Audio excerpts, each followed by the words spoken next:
तो कहानी शुरू होती है 1956 में फ्रांस से। हम एक छोटे बच्चे को देखते हैं जो चर्च में आकर फादर की अक्सर कामों में मदद किया करता था। फादर बहुत ही पावरफुल थे। वो बच्चा आज के दिन अपना सारा काम खत्म करता है और वाइन शराब को रखने नीचे चैपल में जा रहा होता है। चैपल दरअसल एक छोटे गिरजाघर को कहते हैं, यानी कि छोटा चर्च। तभी उसे यहाँ पर कोई हलचल महसूस होती है और एक खौफनाक आवाज आती है। वो बच्चा बहुत ज्यादा डर गया था और जाकर फादर को बुलाता है। जब उधर फादर आते हैं तो उन्हें वहाँ पर होली वाटर, यानी कि वो पानी जिससे भूतों आत्माओं को भगाया जा सकता था या फिर कोई भी बीमारी को दूर करने के लिए इस्तेमाल होता, वो वहाँ पर तेज उबल रहा था। जिसके बाद वो पानी भाप बनकर उड़ जाता है। उधर एक साया भी नजर आता है और फिर एक खौफनाक मंजर आंखों के सामने था। ये साया किसी और का नहीं बल्कि डीमन नन का था, जो उस फादर को हवा में उड़ाकर आग लगाकर मार देती है। चर्च के ऊपर वाले हिस्से में वो डीमन नन दिखाई जाती है। उधर ही हम एक आदमी को बैग ले जाता देखते हैं।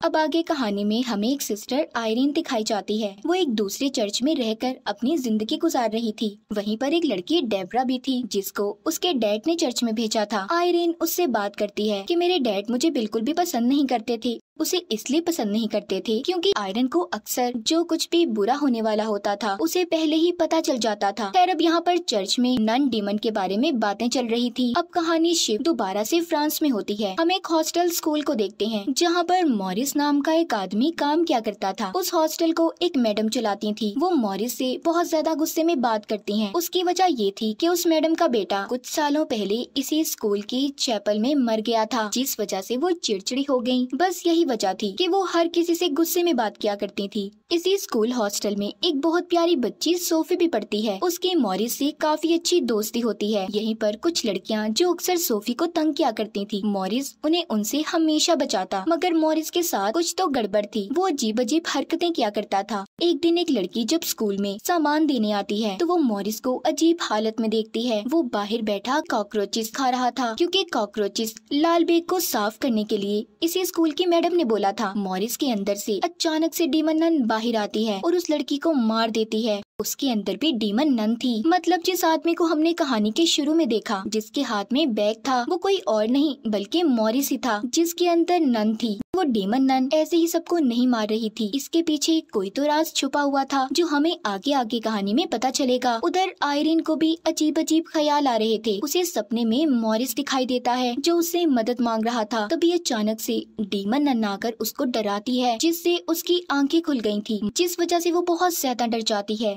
एक दिन वही लड़कियां जो सोफी को तंग किया करती थी उसे चैपल में लेकर जाती हैं जहाँ पर मैडम ने सबका जाना बंद किया था। वहीं पर खिड़की पर एक बकरी बनी हुई थी। वो उसके साथ गेम खेलती हैं। कहती हैं जाओ जाकर तुम्हें उस बकरी की आंखों में टॉर्च जलाकर देखना है। वो आंखें डीमन की हैं। अगर तुमने जरा भी ध्यान हटाया तो डीमन आकर तुम्हें मार देगा। जब सोफी उसी को देख रही थी तो तंग करने वाली लड़कियां चालाकी से वहाँ से चली जाती हैं। सोफी अब बिल्कुल अकेली थी। तभी अचानक से उधर हलचल होने लगती है। उधर सोफी को डीमन नन नजर आई थी जिससे वो डर जाती है। खैर तभी मॉरिस वहाँ पर आकर उसे बचाता है। दूसरी तरफ हमें सिस्टर आयरीन को दिखाया जाता है जिसको फादर अपने पास बुलाकर कहते हैं कि मुख्तलिफ शहरों में फिर से प्रीस्ट और नन मारे जा रहे हैं। वो बताते हैं कि फ्रांस में एक फादर को जलाकर मार दिया गया। ये उसी फादर की बात कर रहे थे जो हमने कहानी के शुरू में देखा था। वो कहते हैं डीमन नन दोबारा आ गई है। वो मरी नहीं जिसका तुमने पहले भी मुकाबला किया था। तुम दोबारा से उसे हरा सकती हो। आयरन कहती है नहीं, अब मैं ऐसा कुछ नहीं कर सकती। वो कहते हैं नहीं, अब तुम्हें ये सब देखना होगा क्योंकि दुनिया और इंसानियत की बात है। तुम्हें ही इस केस की जांच करनी होगी। सारी बातें सुनकर सिस्टर आयरन अपने डर पर काबू पाती है और चल देती है। इस केस को हल करने के लिए आयरन फ्रांस के लिए निकल जाती है जहाँ पर फादर को जलाकर मारा गया था। तभी चुपके से उसके साथ डेब्रा भी ट्रेन में आकर बैठ जाती है। आयरन जब ये देखती है तो कहती है तुम्हें ऐसा नहीं आना चाहिए था। अगर ऐसे चर्च में पता चल गया तुम बिना बताए ऐसे मेरे साथ आ रही हो तो चर्च वाले तुम्हें निकाल देंगे। डेब्रा कहती है ऐसा कुछ नहीं होता। तुम जानती हो मेरी मॉम भी जलकर मरी थी। मुझे कोई भी मिरेकल्स मोजिज़े होते हुए नजर नहीं आए। ये सारी बातें सुनकर आयरन कहती है कि जब यकीन होता है तो बड़े बड़े मोजिज़े होते हैं। खैर ये दोनों फ्रांस पहुंच जाती हैं। चर्च में पहुंचते ही आयरन को दोबारा से उसी बच्चे का ख्याल आता है जिस बच्चे को हमने कहानी के शुरू में फादर के साथ देखा था। अब वो उसे वहाँ पर खेलता हुआ नजर आता है। जब आयरन उस दिन के हादसे के बारे में उस बच्चे से पूछती है तो वो बताता है कि हाँ, मैंने उस दिन चर्च में साया देखा था। तभी उसे यहाँ पर नन दिखाई देती है। यहाँ पर लाइब्रेरी में किताबें खुद ही पलटकर नन का रूप ले लेती हैं। वो डीमन नन ने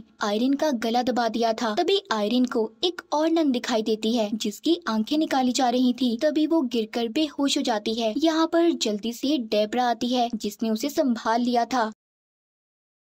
उधर सोफी के स्कूल में भी अजीब अजीब हादसे हो रहे थे। मॉरिस के अंदर भी डीमन नन बार बार आती। इसी वजह से सब स्कूल में बहुत ज्यादा डरे हुए थे। हॉस्पिटल में अब जल्दी से आयरिन को भी होश आ गया था। यहाँ पर अब उसे याद आता है कि आखिरी बार उसे डीमन नन से मॉरिस नहीं बचाया था और जब से ही उस डीमन नन ने मॉरिस को पोजेस्ड अपने कंट्रोल में किया हुआ है। अब डेब्रा उसके पास आती है और बताती है कि एक बच्चा उसे हॉली क्रॉस का निशान देकर गया है। ये वही बच्चा था जिसको हमने कहानी के शुरू में देखा। उस क्रॉस पर एक अजीब सा निशान था। जितने भी लोग मरे थे ये निशान उन सबके होली क्रॉस पर भी बना हुआ था। लाइब्रेरी में जाकर उन्हें पता चलता है कि ये निशान एक खानदानी निशान है जो कि एक बहुत बड़े प्रीस्ट सेंट लुइस के खानदान से जुड़ा हुआ है। और जिस नन प्रीस्ट को आयरिन ने अपने ख्याल में देखा था, जिनकी आंखें निकाली जा रही थी, वो सेंट लुइस की आंखें थी जो कि एक बहुत ही ताकतवर चीज है जिसको कहीं पर छुपाया गया है। आयरिन को पता चलता है कि ये सभी लोग सेंट लुइस के खानदान से हैं जो मर चुके हैं।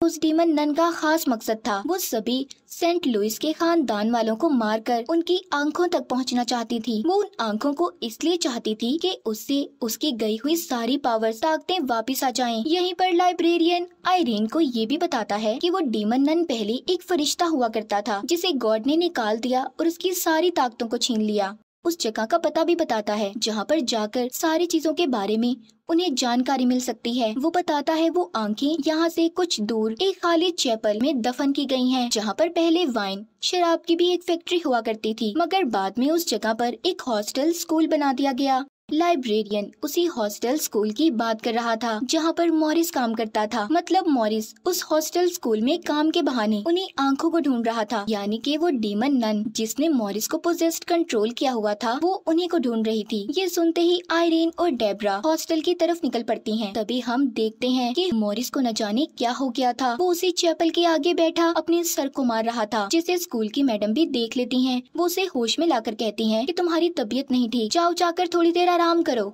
मॉरिस बस बार बार यही कह रहा था कि मैं नहीं जानता मैं यहाँ पर कैसे आया हूँ। तभी मैडम को उसी चैपल से अजीब सी आवाजें आने लगती हैं। जब वो वहाँ पर ताला खोलकर देखने जाती हैं, तभी उन्हें वहाँ पर अपने ही मरे हुए बेटे का भूत दिखाई देता है जो उन्हें डरा रहा था। यहाँ पर मैडम के बेटे की आत्मा को कोई और नहीं बल्कि डीमन नन ही कंट्रोल कर रही थी। अब वो मैडम के बेटे की आत्मा का इस्तेमाल करके उसी से मरवा कर मैडम को मार देती है। मैडम की लाश मिलती है जो बहुत बुरी हालत में थी, जिससे अब सभी हॉस्टल में रहने वाले बच्चे डर गए थे। रात को जब सब बच्चों का ध्यान अपनी तरफ करने के लिए मॉरिस और सोफी की मॉम डांस कर रहे थे, तो अचानक से मॉरिस की तबीयत खराब होने लगी थी। उसकी गर्दन पर जो क्रॉस का निशान बना हुआ था उसका अब बहुत बुरा हाल हो चुका था। उधर आयरिन और डेब्रा भी हॉस्टल में पहुंच गई थी, जो कि सोफी और उसकी मॉम को मॉरिस से अब दूर रहने का बोलती हैं, क्योंकि आयरिन जान गई थी कि मॉरिस के अंदर डीमन नन का कब्जा है। तभी वो डीमन नन मॉरिस के अंदर जाकर बोलती है, हेलो सिस्टर। इतना कहकर मॉरिस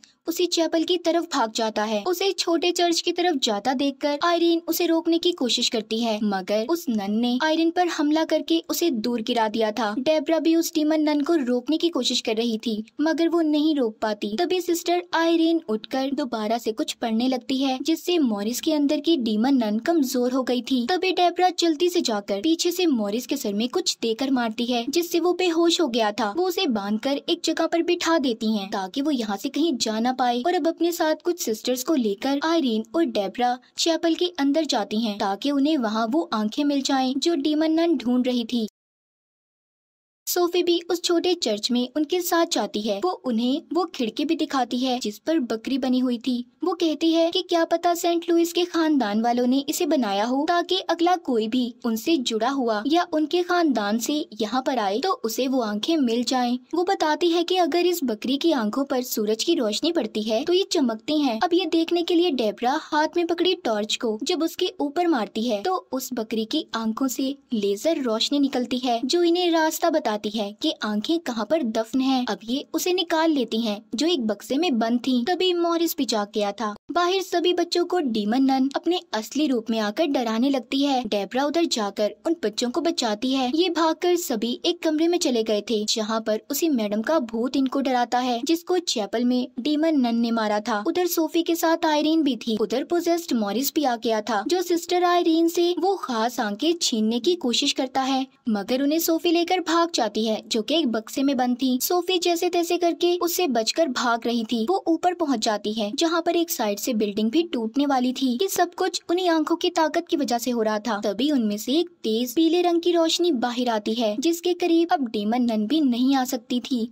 मगर फिर भी मॉरिस यानी कि उसके अंदर डीमन नन सोफी के पास जाने वाली थी। तभी उधर आयरीन आ जाती है जो उससे वो लेकर दरमियान में रख देती है जिससे बहुत ही ताकतवर रोशनी बाहर आती है और उस वजह से मॉरिस अब तड़पने लगा था। सबको ऐसा लगता है कि वो मर गया। ये देखकर सोफी बहुत दुखी होती है क्योंकि मॉरिस उसका बहुत अच्छा दोस्त था। अब जब उसे चेक करने आयरीन उसके पास जाती है मगर वो जिंदा था। ये सिर्फ डीमन नन की एक चाल थी इन्हें फंसाने की। अब वो डीमन नन जल्दी से वो आंखें उठा लेती है। सारी ताकत उसे दोबारा मिल गई थी। वो दोबारा से अब अपने असली रूप में आ गई थी। वो आंखें अब उसकी आंखों में थी। फिर वो हॉस्टल में एक बच्ची को पकड़कर जो हमेशा सोफी को तंग किया करती थी उसके मुंह के अंदर वो नन अपने नाखून गड़ा देती है। वो डीमन नन इतनी ताकतवर हो गई थी कि वो आयरीन को उसी तरह हवा में उठाकर मारने वाली थी जैसे उसने कहानी के शुरू में फादर को मारा था। तभी यहाँ पर आयरीन को अपनी मॉम नजर आती हैं। उनकी आंखें भी चमक रही थी, मतलब कि आयरीन भी